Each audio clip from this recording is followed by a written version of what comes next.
Hi everyone, this is Manohar Vadde. Today I came here to discuss an important topic that is about tech industry. As tech industry continues to evolve at a rapid pace, the demand for the skilled software engineers remains stronger than ever.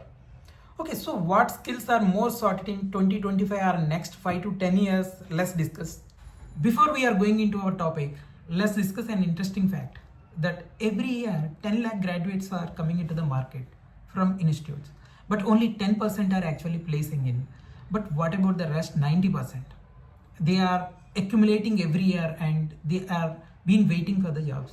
So if you want to survive in these 10% or if you want to into the market, then either you should know these 10 skills or you have to aware of these 10 skills to survive in next 5 to 10 years.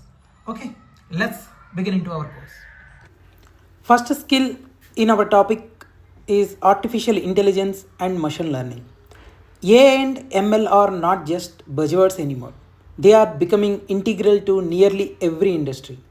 Engineers who can design intelligent systems, create predictive models, and optimize AI algorithms will be the forefront of innovation. Understanding frameworks like TensorFlow, PyTorch, or scikit-learn is crucial. Let's go deep into the topic and let's understand it. What is artificial intelligence? What is machine learning? Comparison between them and the differences between them and the applications which are actually using these things for 1 minute, right? So, what is artificial intelligence? Artificial intelligence is a broad field which refers to the use of technologies to build machines and computers that have the ability to mimic cognitive functions associated with human intelligence, such as being able to see, understand, and respond to spoken or written languages, analyze the data, make recommendations, and more. Although AI is often thought of as a system in itself, it is a set of technologies implemented in a system to enable it to reason, learn, act, and solve complex problems. So, what is machine learning? Machine learning is a subject of artificial intelligence that automatically enables a machine or system to learn and improve from experience. Instead of explicit programming, machine learning uses algorithm to analyze the large amounts of data, learn from the insights, and then make informed decisions. Machine learning algorithms improve performance over time as they are trained. Exposed to more data, machine learning models are the output or what the program learns from running an algorithm on trained data. The more data you use, the better the model will get. So, how are these A and ML are connected? These are not quite the same thing, they are closely connected. The simplest way to understand how A and ML are related to each other is AI is the broader concept of enabling machines or systems to sense, reason, act, or adapt like a human. ML is an application of AI that allows machines to extract knowledge from data and learn from it autonomously. Let's explore some differences between AI and ML. AI allows a machine to simulate human intelligence to solve problems, whereas ML allows machines to learn autonomously from past data. AI For AI, the goal is to develop an intelligent system that can perform complex tasks. But for ML, the goal is to build the machines that can learn from data to increase the accuracy of the output.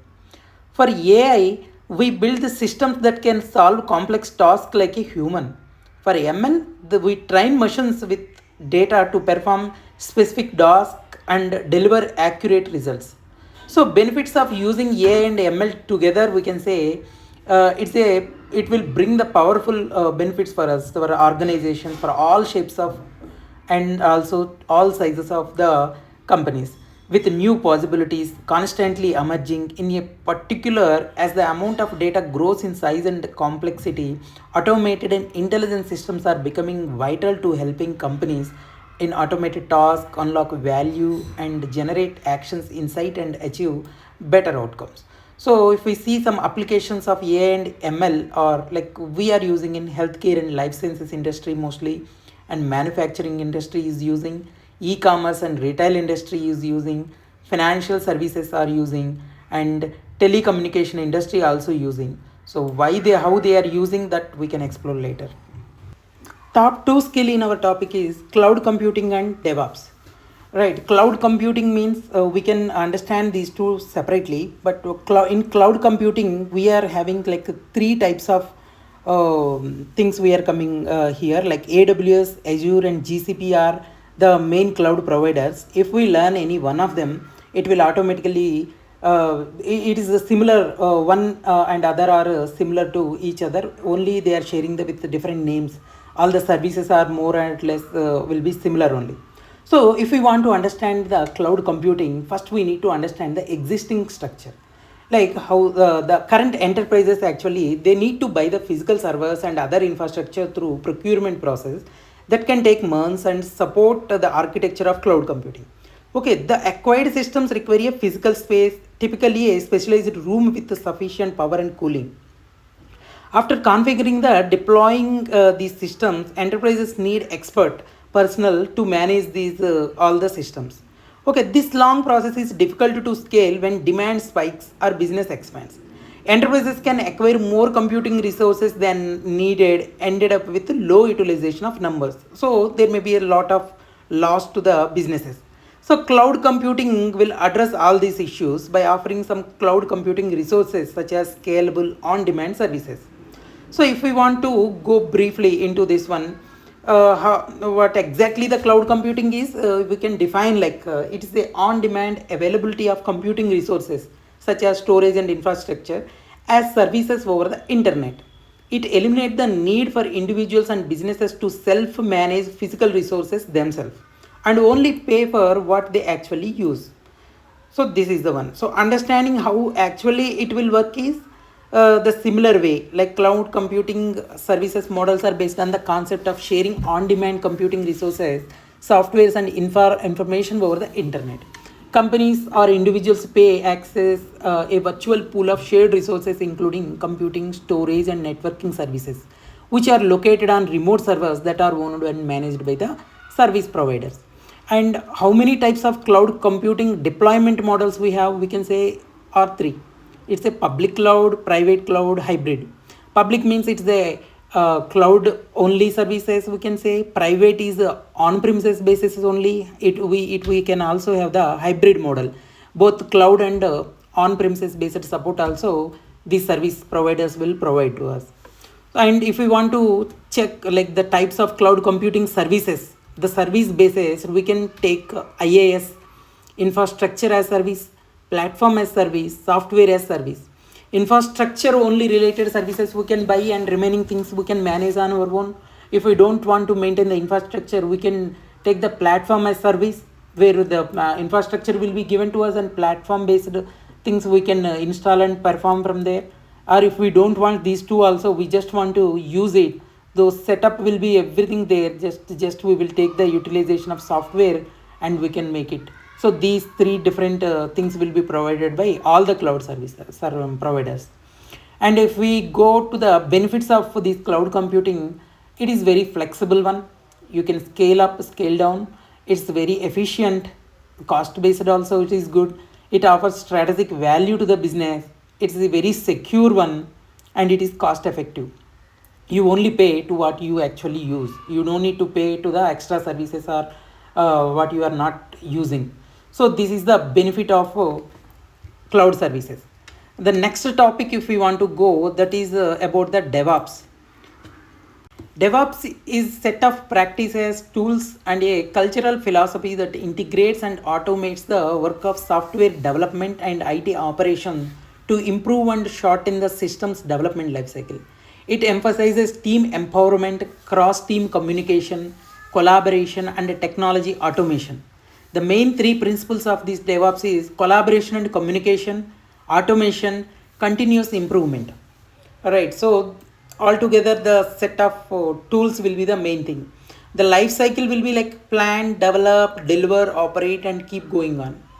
Benefits of this DevOps will be like faster time to market, improved collaboration, right, and increased reliability, and also it enhance the security as well. There may be some challenges also in adapting the DevOps like cultural shift, tool overload and a legacy system transformation, but overall it is a good process for better respond to the customer need to achieve their business goals. One of the top three skills and also the demanding one is cyber security. Right, as cyber threats become more sophisticated, ensuring robust security measures in software systems is a priority. Engineers with expertise in secure coding practices, cryptography, penetration testing, and network security will play a critical role in protecting sensitive data and maintaining trust. So this is also we can consider as a best skill, and which will also pay more. Fourth skill is data engineering and big data. Right. The ability to process, store, and analyze massive data sets is an increasingly important skill. Proficiency with technologies like Hadoop, Spark, Kafka, and SQL or NoSQL databases, as well as understanding data pipelines, will be in a high demand as business look to harness the power of big data. In this data engineering, here we can divide the data sets related roles into three types. Like we are having the data analyst role, data engineer role, data scientist role. Here if we want to understand the difference between three of them, right, data analyst, what he will do is he will just interpreting the data to find insights and help in decision making. He will help that. Data engineer, building and maintaining the data pipelines and infrastructure also. And the data scientist, using data to build models and predict the future outcomes. So this is the main difference between three of them. And the skill sets required will be like SQL and Python will be the basic and required one. If it is a data analyst, then Power BI or Tableau will come into picture. Statistics related things also will be needed. But if we go for the data engineer profile, he will be needed the ETL tools, ETL pipeline setup with the help of AWS or GCP, and big data cloud platforms or Python will be the main thing it will be used. Cleaning and transforming the new data will be the task. Setting up data warehouses or lakes will also come for the data engineer profile. And for the data scientist, the Python or R language, machine learning, statistics, and visualization all together will come for a data scientist role. And here he needs to create the ML models, predictive and perspective analysis basis. So it will be the high profile, and we can say data scientist also having the good future in next 5 to 10 years. Next skill will be the blockchain technology. That means it is a decentralized distributed ledger that records transactions across multiple computers, ensuring security, transparency, and immutability. It eliminates the need for intermediaries, making it a revolutionary tool for various industries. Cryptocurrencies such as Bitcoin are one of the most prominent applications of blockchain technology. How blockchain works will be, if you want to know, blockchain operates by grouping transactions into blocks, which are then linked to form a chain. Each block contains a cryptographic hash of the previous block, ensuring data integrity. Okay, transactions are verified by network nodes through a process called mining, which uses cryptographic algorithms to validate and secure the data. Once verified, the block is added to the chain, creating a permanent and tamper-proof record. How this blockchain will work? Okay, the key features of blockchain will be the immutability, transparency. Means it can't be altered once recorded, and the transparency will be allowed for participants to view the ledger. It's a decentralized nature, provides high availability and eliminates the single point of failure. Okay, so if we want to know, other than cryptocurrency, also it's not only limited to the cryptocurrency. The decentralized nature of a blockchain technology is revolutionizing industries from finance to the supply chains. Knowledge of smart contracts, decentralized applications, DApps, and platforms like Ethereum and Hyperledger can give software engineers a competitive edge. The next skill in our queue is full stack development. Full stack development means if we want to create any website or anything, so for every website we are having one front end, back end, and also the database will be there. As a full stack developer, the front end will be is at the website side. So the for that side, the client side we can say. So at the front end side, we need to have Some languages will be there, HTML will be there, CSS, JavaScript. These are the popular front-end technologies which we have to develop and for make it more clear and visible and format basis, right? And the backend means it is at a server side. So for the front end libraries or framework, we can say to use Angular, React, Bootstrap, jQuery. So these things we will use. Even SAS also, it is also most reliable and mature robust CSS extension language, SAS we can say. So all these these framework we can use at the front end as a libraries or framework to design and these things. And the back end part, if we come at, it's a server side we can say. So server side configurations, if we want to do any development in PHP, C++, Java, Python, Node.js, so all these technologies we will be using. So backend framework will be the list of we can say Django, Rails, Laravel, Spring. So we can say all these, Ruby, Rust, C Sharp. So all these are the server side technology based languages. So to develop that one.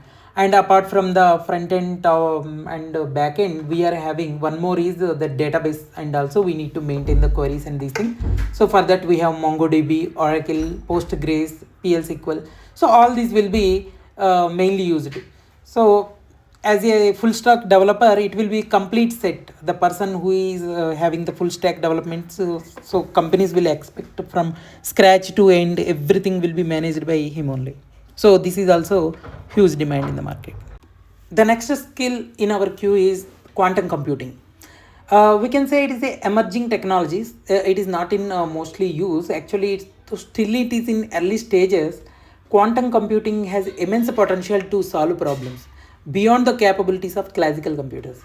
Engineers who understand quantum algorithms and quantum programming languages like Ash or QSIC will be the pioneers in the emerging field. So if we want to understand more about this quantum computing, it is, we can say, advanced field of computer science that leverage the principles of quantum mechanics to solve complex problems that are beyond capabilities of classical computers.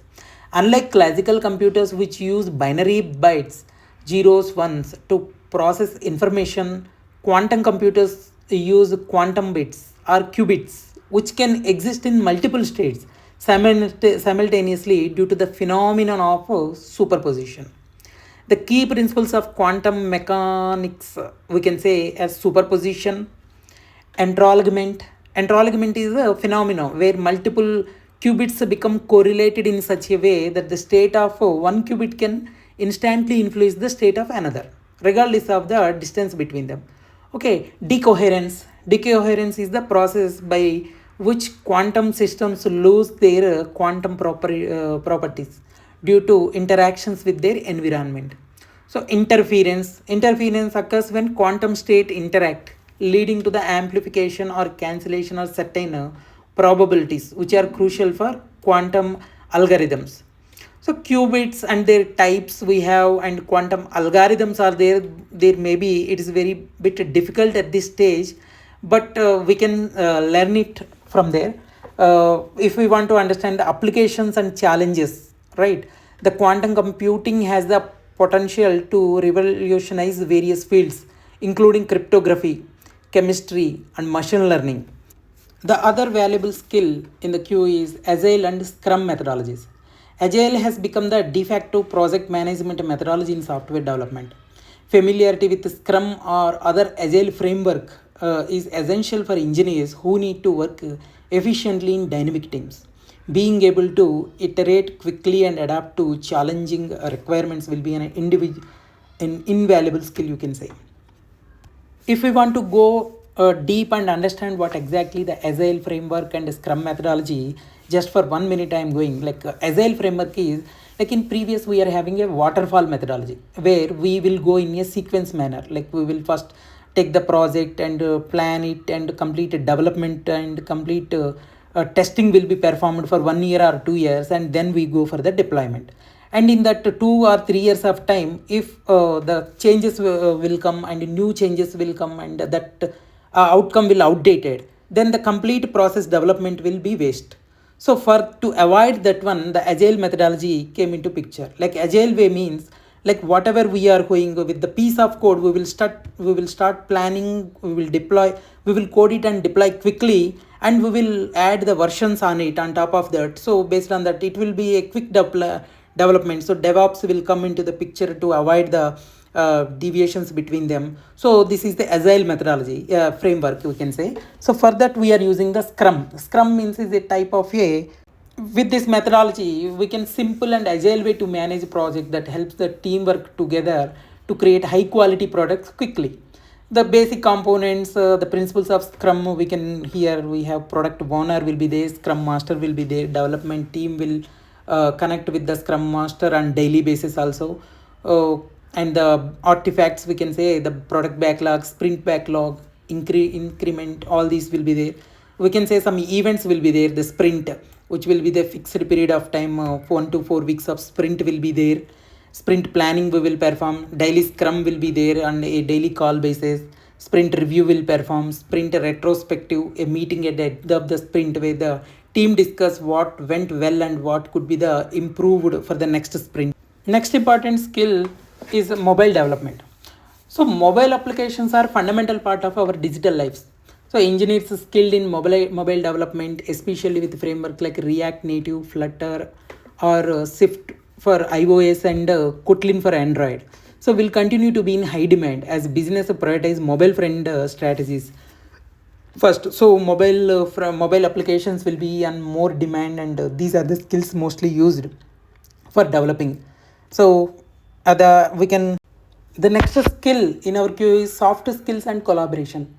While technical prowess is essential, being able to communicate effectively, collaborate in diverse teams, and manage projects is equally important.